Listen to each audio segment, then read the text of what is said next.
It was a damp and overcast Sunday morning when the door to the New Holland diner creaked open, and in walked Robert Ellis, an old man with snow-white hair, a slight limp, and eyes that had seen too many lifetimes.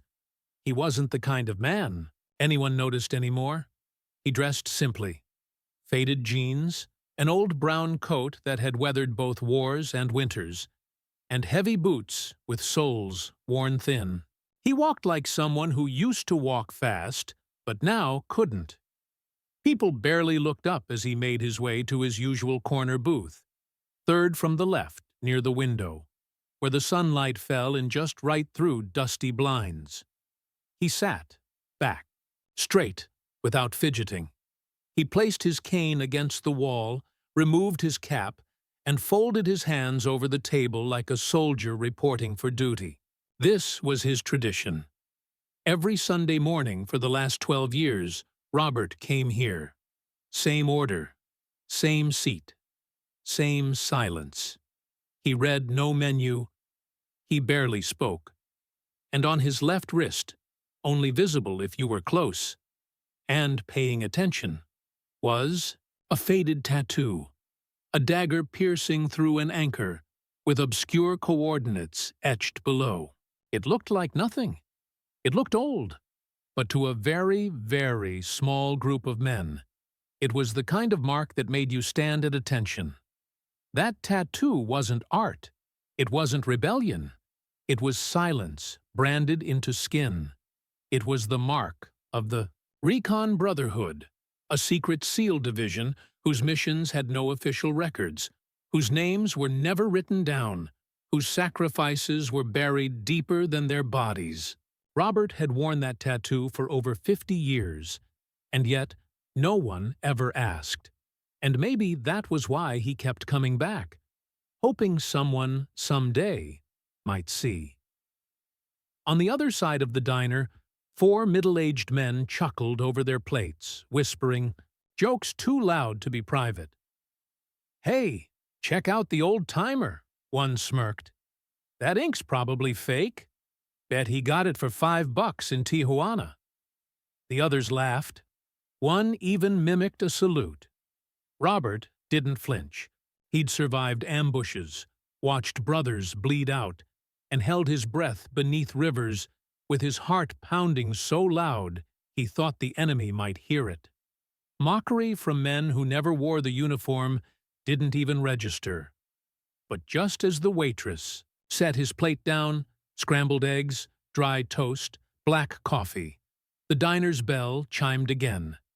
And in stepped Logan Barrett, young, athletic, calm eyes, upright posture, dressed casually but walked like every step had purpose. You didn't have to guess? He was military. You could tell by the way he scanned the room once before stepping in fully. He was back in town on leave, visiting family, passing through the same diner his grandfather once loved. He headed toward the counter, but then he stopped, his eyes locked on the old man in the booth. No, not the man. The wrist, the tattoo. Logan froze.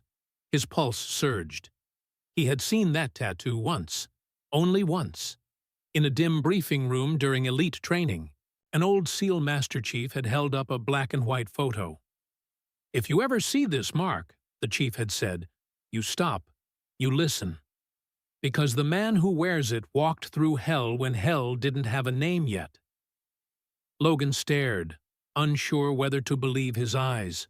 And then, without realizing, he walked, slowly, like approaching an altar, to Robert's table.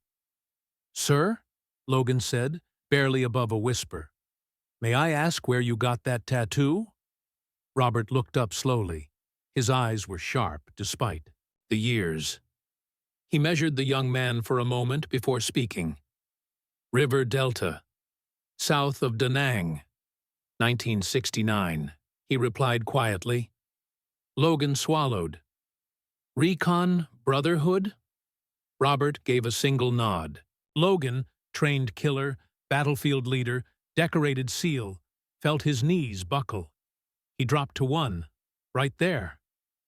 "Sir, it's an honor. I wouldn't be alive if not for men like you." The diner fell completely silent. Forks paused midair.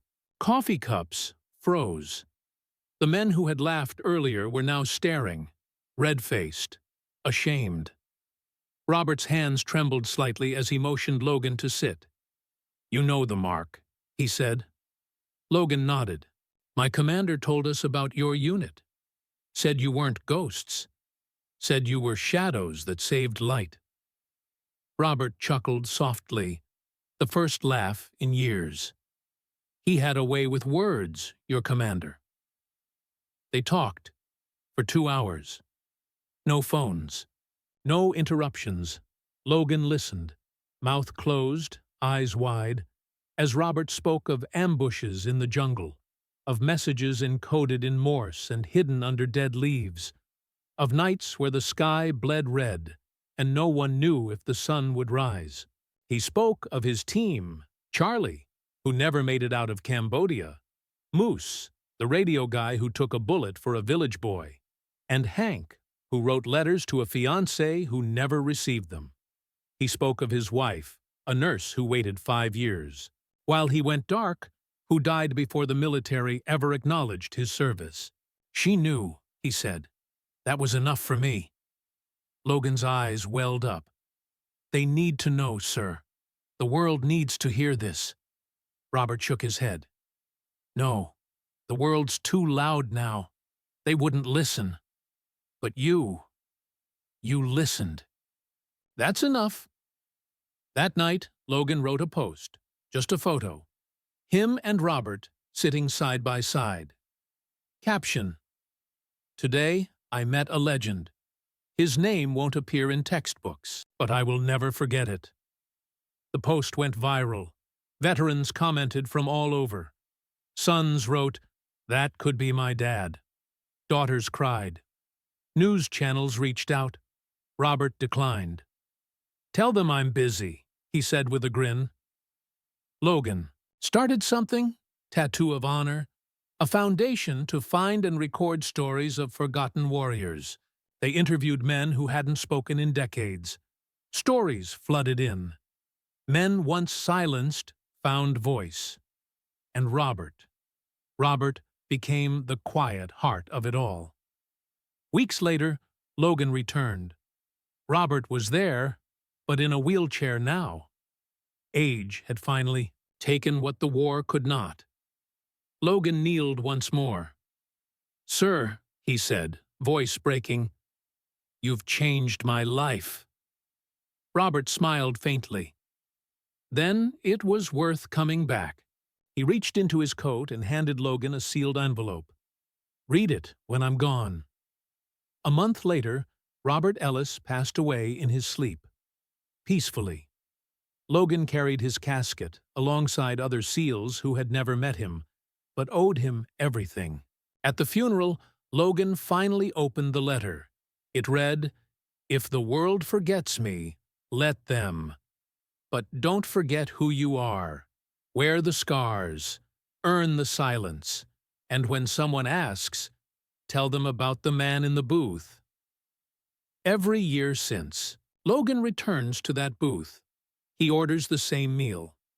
And he tells the story to whoever will listen. Because some ghosts don't need to haunt. They just need to be remembered.